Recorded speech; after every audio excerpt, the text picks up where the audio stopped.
Hi there, this is Alex from Premier Roofing. How can I help you today? Yeah, Alex. I'm trying to book an appointment for December 26th in the afternoon, if possible. Sure, let me check the availability for that date.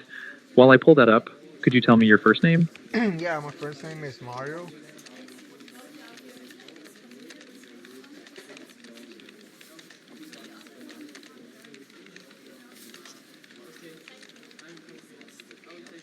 Thanks, Mario.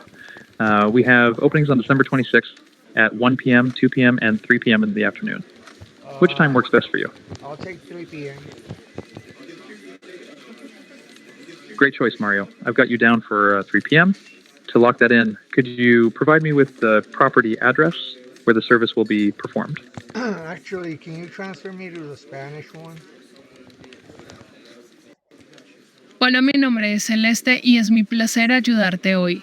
¿Podrías decirme tu nombre para comenzar la cita? Sí, el nombre mío es Mario. Gracias, Mario.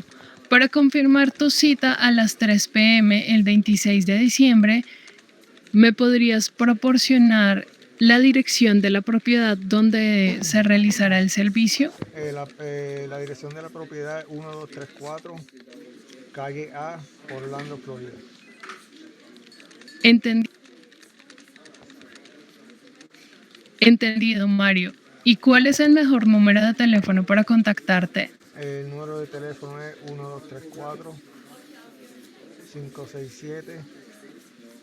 1234-567-982.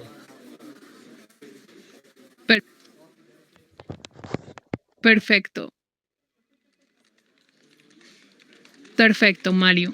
Por último, ¿a qué correo electrónico te envío la confirmación de la cita? El correo electrónico lo puedes enviar a abc@yahoo.com.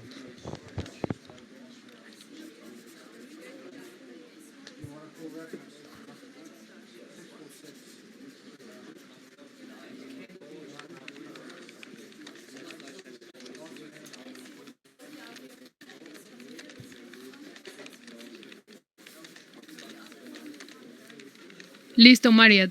Tu cita para reparación de techo está confirmada para el 26 de diciembre a las 3 de la tarde. Te envié la confirmación al correo abc@yahoo.com. Si necesitas algo más, no dudes en llamarnos. Eso sería todo. Que Gracias. tengas un excelente día. Gracias.